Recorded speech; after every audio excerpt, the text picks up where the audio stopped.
வந்து சோழனோட சேர்ந்து இந்த வீட்டில் இருக்கிற எல்லா வருமானத்தையும் ஒன்றா சேர்த்து இந்த வீட்டை முன்னேற்றுவாங்கன்னு நினைக்கிறவங்க நம்ம வீடியோவை லைக் பண்ணிவிட்டு சப்ஸ்கிரைப் பண்ணாதவங்க சப்ஸ்கிரைப் பண்ணிக்கோங்க.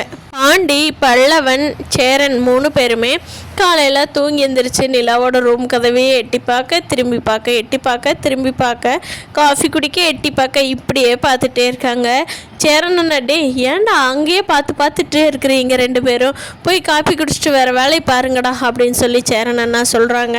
ஆனாலும் பல்லவன் சொல்கிறான், அண்ணா என்னண்ணே இன்னும் அண்ணன் வெளியவே வரக்கானா, தூங்கி எந்திரிச்சிட்டாங்களா இல்லையா? டே இல்லை, நமக்கு முன்னாடியே எந்திரிச்சிட்டு ஃபோன் பார்த்துட்ருக்கான்னு இன்றைக்கி இன்னும் காணும் அப்படிங்கிறாங்க. பாண்டி இருந்துட்டு, டே பேசாமல் இருடா, எப்போ எந்திரிச்சு வந்துட்டு போகிறான், நீ காலேஜுக்கு கிளம்ப வேண்டியதானே, நீ ஏன்டா அதை பார்த்துட்ருக்குற அப்படின்னு சொல்லி பாண்டி சொல்லவும் சேரன் சொல்கிறாரு, டே பல்லவா உன்னை சாத்தி போடுவேன், நீயே சின்ன பையன் சொல்லியிருக்கேன்ல, போய் வெளியே போய் உட்காந்து வேலை ஏதாவது பாரு அப்படின்னு சொல்லிடுறாரு. சேரனும் அந்த ரூம் கதவை பார்த்துக்கிட்டே சிரிச்சுக்கிட்டே உள்ளே போயிடுறாரு சமையல் வேலை பார்க்குறக்கு. அப்போ இன்னும் எல்லோரும் தூங்கிட்டு இருக்கிறாங்கன்னு நினச்சப்போ நிலா வந்து காலையில் எழுந்திரிச்ச உடனே குளிச்சுட்டு நல்லா ஃப்ரெஷ்ஷாகி ரெடியாகி வந்து சாமி கும்பிட்றாங்க. தலையில் துண்டெல்லாம் கட்டிக்கிட்டு பட்டியப்பா எந்திரிச்சிட்டியாப்பா, நீ எந்திரிச்ச உடனே கேட்டிருக்கலாம்லப்பா, நான் டீ வச்சு கொடுத்துருப்பேன், நீ எந்திரிச்சதே நான் கவனிக்கலப்பா அப்படின்னு சொல்லி சேரன் என்ன சொல்கிறாங்க. இல்லைண்ணே அப்போ தான் நீங்கள் இது பாத்திரம் கழுவிட்டு இருந்தீங்கண்ணா, அதனால் நான் எந்திரிச்சு போனப்போ உங்களுக்கு தெரியல. சரிங்கண்ணா டீ போட்டாச்சா, கொடுங்க குடிக்கிறேன் அப்படின்னு சொல்லி நிலா சொல்கிறாங்க. எப்பவுமே தூங்கி எந்திரிச்சு வந்து பல்லவன் கூட பேசிக்கிட்டே டீ குடிக்கிற நிலா இன்றைக்கி வந்து அமைதியாக ஒரு மாதிரி சிரிச்சுட்டே டீ குடிச்சிட்ருக்காங்க. இதை கவனித்த சேரன், அப்பாடா எப்படியோ சோழனோட லைஃப் நல்லா இருந்தால் சரி அப்படின்னு நினச்சிட்டு நிலா கிட்ட எதுவுமே கேட்கல. அதுக்கப்புறமா சோழன் மெதுவாக எந்திரிச்சு வெளியே வர்றாரு. அப்பா நல்லா தூங்கிட்டேனா, லேட் ஆயிடுச்சா, ஐயோ ஓனர் வேறு ஃபோன் பண்ணியிருப்பாராட்டு இருக்குது, இத்தனை மிஸ்டு கால் இருக்குது அப்படின்னு சொல்லி ஃபோனை பார்த்துக்கிட்டே வேகமாக வெளியே வர்றாரு சோழன். அப்போது சோழன் ஓனருக்கு ஃபோன் பண்ணி பேசுகிறாரு, அண்ணா இன்றைக்கி அண்ணா என்னென்ன நேற்று தான் கல்யாணம் ஆச்சு, இன்றைக்கே வான்னு சொல்கிறீங்களே, என்னென்ன இப்படி பண்ணுறீங்க, ஃபோன் என்னால் வர முடியாது அப்படிங்கிறாங்க. அப்போ நிலா இருந்துட்டு, சோழன் யார் கூட ஃபோனில் அப்படிங்கிறாங்க. அது ஒன்றும் நிலா, நான் ஓனர் வந்து வெளியூருக்கு சவாரிக்கு போகணுமா, போயிட்டு நைட்டு ரொம்ப லேட் ஆயிரும் வர்றதுக்கு, நீ தான் வேணும்னு அடம்பிடிக்கிறேன்றாங்கடா சோழா அப்படின்னு சொல்லி கூப்பிட்றாரு நிலா. அதனால தான் நான் வெளியூருக்கெல்லாம் இன்றைக்கி வர முடியாது போங்கண்ணான்னு சொல்லிட்டேன் அப்படிங்கிறாங்க.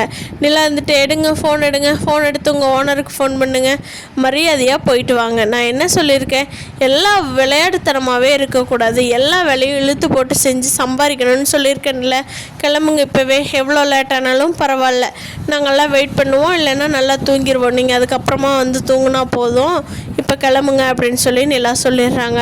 நிலா கண்டிப்பாக போகணுமா அப்படின்னு சொல்லி சோழன் கேட்குறாரு. ஆமாம் சோழன் கண்டிப்பாக போகணும், நான் சொல்கிறேன்ல அப்படின்னு சொல்லவும் சோழன் வேறு எதுவுமே பேச முடியாதனால அவரோட ஓனருக்கு கூப்பிட்டு, அண்ணா நான் இன்றைக்கே வரேண்ணா, ஆனால் கொஞ்சம் சீக்கிரமாக அவங்கள கிளம்ப சொல்லுங்கள், இந்த இப்போவே வந்துடுவேன் அப்படின்னு சொல்லி சோழன் சொல்லிவிட்டு கிளம்புறக்காக போயிடுறாரு. அப்போ சேரன் வந்து கேட்குறாரு, என்னப்பா என்ன சத்தம், அவள் ஏதாவது சேட்டை பண்ணானா அப்படிங்கிறாங்க. இல்லைண்ணா அவர் வந்து சவாரிக்கு போகலைன்னு சொன்னார், ஆனால் நான் போக சொல்லியிருக்கேன், அதுக்காகத்தாங்க நான் வேறு எதுவும் இல்லைன்னு சொல்லவும் சேரண்ணா உள்ளே போயிட்டாங்க. உள்ளே போனவங்கள நல்லா கூப்பிட்றாங்க, அண்ணா ஒரு நிமிஷம் வெளியே வாங்கலேன், அடுப்பில் ஆஃப் பண்ணிவிட்டு வாங்க அப்படின்னு சொல்லி கூப்பிட்றாங்க. சேரனும் அடுப்பில் ஆஃப் பண்ணிட்டு வர்றாரு. அப்போது பாண்டியும் அங்கே தான் நிற்கிறாரு. பாண்டியை நீங்களும் கொஞ்சம் உள்ளே வாங்கலே அப்படின்னு சொல்கிறாங்க.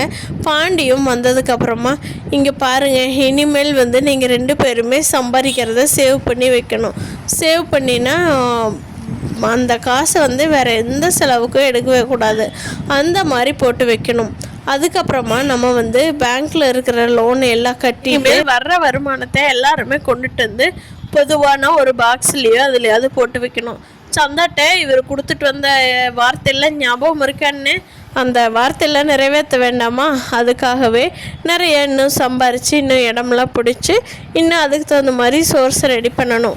அதனால் கண்டிப்பாக இனிமேல் எல்லாருமே சம்பாதிக்கிற காசை வந்து வீட்டில் பெரியவங்க இல்லை அவர்கிட்ட வேண்டாம், வீட்டில் ஒரு பையை போட்டு கொண்டுட்டு வரேன், வீட்டில் இருக்கிறவங்கள ஒருத்தர் மட்டும் அதை மேனேஜ்மெண்ட் பண்ணிக்கணும், பாக்கி இருக்கிறவங்கெல்லாம் எல்லாத்தோட சம்பளத்துலேயும் அவரவருக்குன்னு செலவுக்கு வச்சுக்கிட்டு மீதி இருக்கிற அமௌண்ட்டு எல்லாமே வீட்டுக்கு தான் சேரணும். அப்போ தான் நம்ம வீட்டையவோ ஒரு இடத்தையவோ எப்படி இருந்தாலும் மாற்ற முடியும், இல்லைன்னா சத்தியமாக முடியாது. எங்கள் அப்பா அளவுக்கு நான் வசதி ஆகணும்னு நினைக்கல, ஆனால் இந்த மாதிரி மழை பெஞ்சு அழுகிறது, வெயில் அடித்தா வெயில் உள்ள வர்றது, இந்த மாதிரி வீடு இல்லாமையாவது இருக்கணும். அப்போ தானே நமக்கும் கொஞ்சம் கம்ஃபர்டபுளாக இருக்கும் அப்படின்னு சொல்லி நல்லா சொல்லவும், சரிப்பா இனிமேல் அப்படியே பண்ணிடலாம் அப்படின்னு சொல்லி நம்ம சேரன் அண்ணா சொல்கிறாரு. எல்லாரும் ஹாலில் உட்காந்துருக்குறாங்க இல்லையா, இதுதான் கரெக்டான டைம்னு நினச்சி நடேசனும் உள்ளே வர்றாங்க. அப்போது நிலா சொல்கிறாங்க, அங்கிள் இனிமேல் நீங்கள் தண்ணியே போடக்கூடாது, பீடியே வீட்டுக்கு வந்தால் விட்டுறணும், நீங்கள் டக்குன்னு விட முடியாதுங்கிறதுனால வெளியில் எங்காவது 1-2 குடிச்சுங்க, வீட்டுக்கு வந்தால் எந்த இதையும் தொடக்கூடாது, முக்கியமாக ட்ரிங்க்ஸ் பண்ணவே கூடாது. இந்த ஊருக்குள்ளே உங்கள் வீட்டை பார்த்து எல்லாரும் யார் யார் தலையை திருப்பிக்கிட்டு போனாங்களோ இன்னி எல்லாருமே தலையை அண்ணாந்து பார்க்கணும். நம்ம வீட்டை பார்த்தா நம்ம எல்லாரும் சேர்ந்து முயற்சி பண்ணினா மட்டும்தான் அப்படி மாற்ற முடியும்.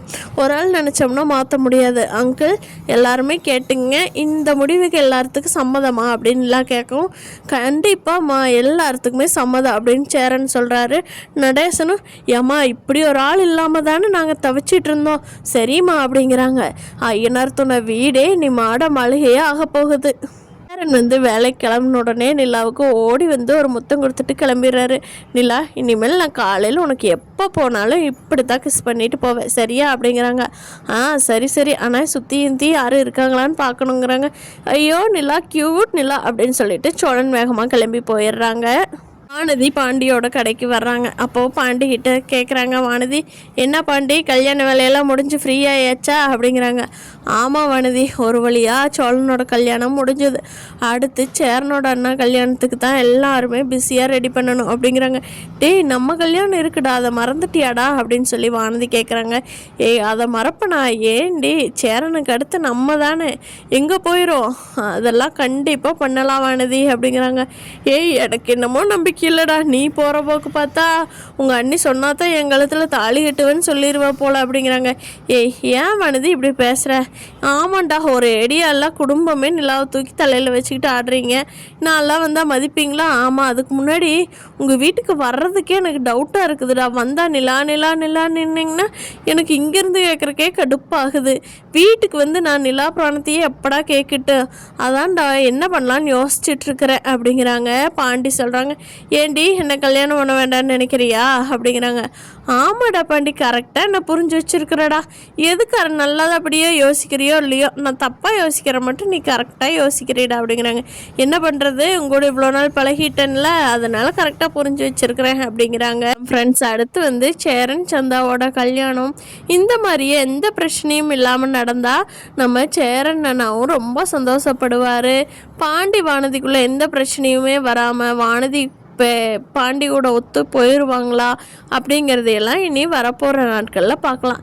இந்த வீடியோவை பற்றி நீங்கள் என்ன நினைக்கிறீங்கன்னு கீழே கமெண்ட் பண்ணுங்கள். தேங்க்யூ.